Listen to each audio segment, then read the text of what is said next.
human sacrifice within the Nigerian state. Now, apparently, our old student here, I always prefer to be called a student, has made some comments I find really impervious about the state of my country, Nigeria. Nigeria is actually a failed state. When it comes to the politics, leadership, and a lot of other things. And to solve the Nigerian security crisis is very simple and straightforward, Including the amendment of a constitution we should be looking at today. If you're interested in this, I think you should keep watching. But if you're meeting me for the first time, my name is Burial George. I create content about things that are trending, especially in my country, Nigeria. And when it comes to music, I love it a whole lot. If you like this and many more, be sure to subscribe to the channel because we have a lot to cover today. Let's get straight into the reason why I clicked on my thumbnail to watch this video.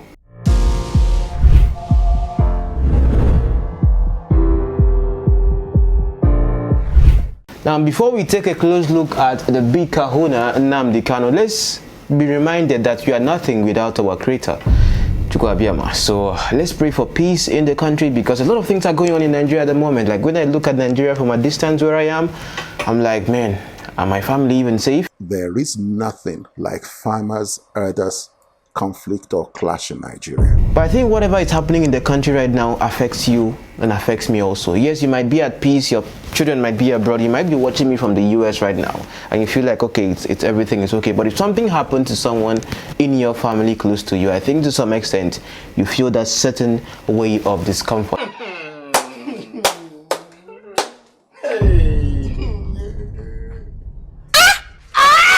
It's a welcome development that we are having the public hearings now. Now, it might interest you to know that there are three schools of thoughts on this. Number one, completely jettison the existing legal framework called the Constitution of the Federal Republic of Nigeria. The second school of thought says it is easier for us to reverse to the 1963 Constitution, which was a last known, properly negotiated and interactive participatory democracy constitution that was produced for the Nigerian state, as it were. Or the National Assembly, the Ninth Assembly, will exhibit a lot of political resourcefulness and will be bold and exercise the political will to do a very decisive surgery on this 1999 Constitution. Now, the surgery part is the area I'm concerned about.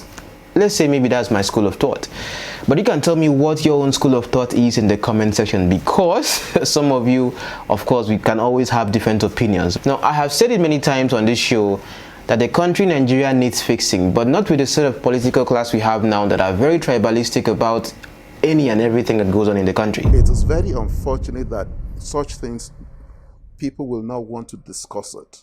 But what really makes this constitutional amendment really significant? See you after the break. We've never had it this bad in Nigeria. I think we have had it this bad before in the country, even though this would not technically lead to a civil war like it happened years ago.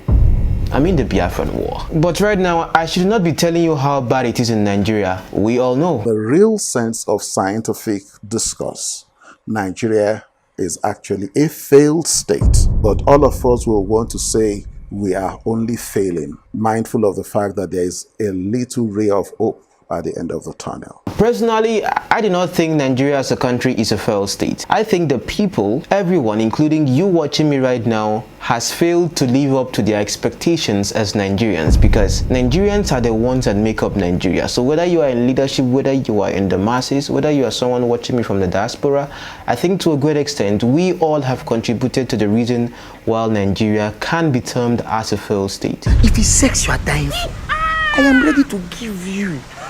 Look at me, now I'm a clean boy. I will give you the sex. So it doesn't matter whether you're a northerner, southerner, easterner or westerner, because if you take a close look at this, we all in the east, or would I say the southeast, are agitating for a whole lot of different things right now with regards to secession. But if you look at it over time, over the years, we've had leaders that have been leading these particular regions. Ask yourself an important question. How have they been managing the allocation of funds that have been given to them from the federal government? I think to a great extent the problem we have with the country is leadership, not really a point of no return when you talk about breaking up. It's my opinion, you can always have your opinion. I think the Biafra agitation is really good, the Yoruba Nation agitation is really good, a whole lot of things are really happening. Now just after the break we will look at how Nigerian leaders are in a cult. A number of these individuals that are in public glare belong to things that demand that they allow some few things to happen. Now, when people in the political class speak this way, even we, the journalists, tend to wonder. For those of us who have taken the pains of doing a thorough study, we have discovered that there has been some convergence and correlation with human sacrifice within the Nigerian state. Human sacrifice. What does that mean? Killing people and taking human blood to appease some gods.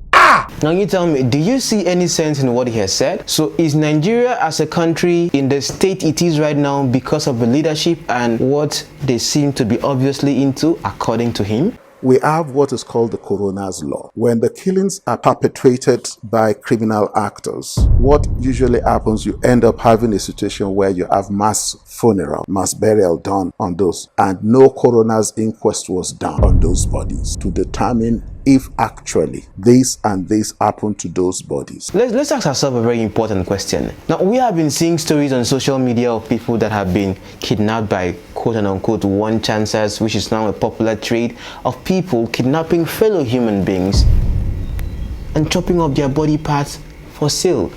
This is another dimension that all of us will rather veer off from. And that is why you'll discover that the speed at which they want the mass burial done, it's impossible for you to do thorough coroner inquest. Who are the ones buying human body parts in Nigeria? Is it the political class? Is it the masses like you and I who have diabolic means of what to use it for? Who are the ones engaged in this? Of course, they are Nigerians. Well, can you be connecting the dots like I am connecting the dots now, that maybe all of this is happening and becoming very rampant right now as we are approaching the 2023 elections? But what really beats my imagination at the moment is we are in 2021. 2022 is even yet to come, and preparations are already being made for 2023. It's as if Nigeria has politics and leadership as more priority than actually having effective operations of leadership. Because right now we haven't yet gotten to the next year, and we are talking about something that is even 2 years ahead, and people are already preparing for that. And after that, come on, recently we saw Dino Malai coming on Instagram and saying that, oh, what we want is taking us back to how we were before things got this worse. Of course, there are politicians, they will always come to air out their opinions. Okay, let's end here in this video. While I would advise you to click on the video above to get to see the grand plan of the Fulanis, as I have discovered right here in Nigeria. And you can click below here to go to my other channel where I get to share my life as a person different from what you're seeing right now. Anyway, thanks for stopping by. I remain Being Real George.